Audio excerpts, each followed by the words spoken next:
Today I did a test ride in San Francisco SF Moto of the NT1100 DCT and the Honda Goldwing, and I wanted to report back my findings on both bikes. So I put the leg on the Honda Goldwing first DCT model, and what an amazing comfortable bike this is to ride. What an experience. I did a very long ride. I think I did 20 miles on the Goldwing, another 20 miles on the NT1100. And my initial feedback on the Goldwing is such a comfortable bike, so smooth. The DCT is very smooth. It's a lot of power. That inline six engine is quite different, quite nice. It's very comfortable. The seat is so comfortable, and it was a very nice, comfortable bike and to ride. The wind shield protection is amazing. The best thing about this bike is the wind protection. Getting over 80-90 miles an hour and getting the windshield up, you are cocooned and protected extremely well against the wind in the cockpit. So these are all the positives. The things that I did not like about the bike is I didn't think the bike was a good handler. I think this is just it does not handle that well. It's tough to move it around, and I didn't like the front end feel. I think the front end feels quite heavy. I've owned the previous generation Goldwing, and I didn't like the front end feel. It was just way too heavy. They've made this slightly less, but it's still, I feel, pretty heavy in the front.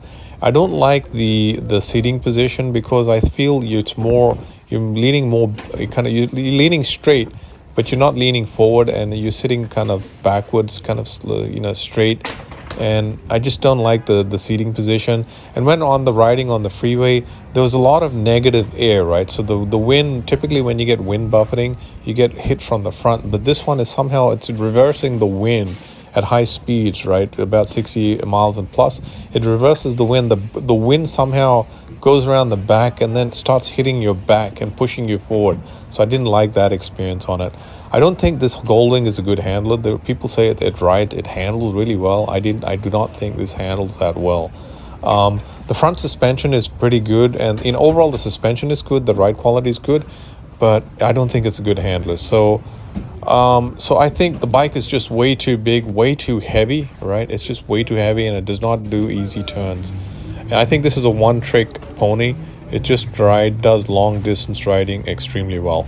So then I switched over to the NT1100, and I did appreciate immediately on the NTL. I did appreciate the lightness of it and the handling of it. I think the NT1100 handles way better on the freeway, based on its the setup. It's got nice wide. The handlebars, the rider's triangle is way better on the NT1100 than the Goldwing. And I think the engines also the exhaust sounds quite nice on the NT1100, the parallel twin. It's just definitely not as smooth as the flat six. So I didn't like the vibrations on the 1100. But riding on the freeways, it's much more easier to ride on the freeways in terms of handling and taking curves than the Goldwing. Actually, the Goldwing's more comfortable, but I like the agility of the NT1100 compared to the Goldwing. Power wise, of course the power is less on the 1100, but there's enough power there to get you around. And so I think the bike, so which one would I choose? I think if I had the choice, I'd probably still get the NT1100 over the Goldwing, because the Goldwing is about 30K, NT1100 is only 11K, 12K, so less than half the price. And you can use the NT1100 for more purposes, right? It's not a one-trick pony like the Goldwing.